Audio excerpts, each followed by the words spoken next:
ये तस्वीरें देखिए, नरसिंहपुर जिले की गाडरवारा तहसील से महज 5 किलोमीटर स्थित केकरा गांव के लोगों को भारी दिक्कतों का सामना करना पड़ रहा है। यह गांव बरहटा पंचायत में आता है।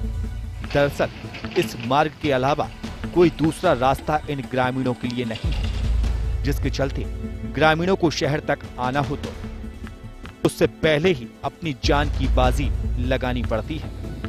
तस्वीरों में साफ तौर पर आप देखिए, नौनिहाल स्कूल जाने के लिए किस तरह से जान जोखिम में डाल के पुल की यात्रा तय करते हैं। क्या करें, मजबूरी है, निकलना पड़ेगा उसमें। इसके अलावा कोई दूसरा रास्ता है भी नहीं। 1-1.5 घंटा लगता है फिर रास्ता वादा करके चले जाते हैं नेता लोग और कुछ भी करते नहीं। आश्वासन देते हैं सर, बस और कुछ नहीं करते। वहीं ग्रामीणों ने बताया कि इस पुल को पार करते समय कई बार अचानक ट्रेन आ जाती है, जिससे दूसरा रास्ता न होने से उन्हें अपनी जान की बाजी लगाने को मजबूर होना पड़ता है। कई बार जल्दबाजी में पुल के नीचे लोगों के गिर जाने से उनकी जान भी चली गई।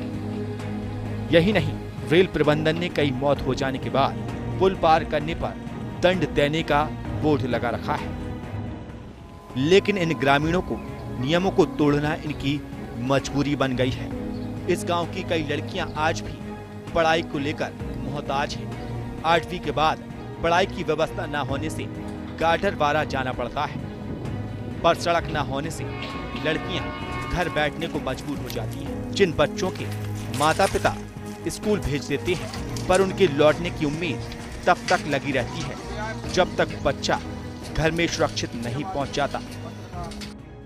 बहुत लगता है डर, और ऐसी दुर्घटना भी हो जाती है तो अभी वो सवास गिर पड़े हुए, और बहुत ही सावधानी से आना जाना पड़ा। सिंगलों के मार देख कर के बहुत ही सावधानी से। बहुत ऐसा रास्ता ठीक नहीं था, घाटी पे ऐसा रास्ता ठीक नहीं। तो आपने सड़क के लिए कभी नेताओं से मांग नहीं की कि सड़क बना दी जाए? कहीं वे लोग कहाँ, एक दो दफा बोल गए, दूल्हा देव पर बैठक लगी थी, भाई करी नहीं है जब से दुगदान बैठक हो गए। अब तक कितनी मौतें हो चुकी होंगी पुल से? मुद की हो गई तो भैया बहुत ही हो गई। जब आपके बच्चों को आप स्कूल भेजते हैं तो आपको डर नहीं लगा तो दिन भर तो लोग बच्चा घर नहीं पहुंचे तो लोग दिन भर जो डर लगो रहता कब कैसे देखते ही रहते। इस रेलवे पुल के नजदीक बसे कई गांवों को एक आदत सड़क की दरकार है। अभी से ही नहीं बल्कि लंबे समय से इनके हालात जस के तस हैं, और इसे इन ग्रामीणों का दुर्भाग्य ना कहें तो क्या कहें कि सालों से इन बेचारों की इस बेचारगी पर किसी की नजर नहीं पड़ी। IND 24 के लिए गाडरवारा से विनोद गौरव की रिपोर्ट।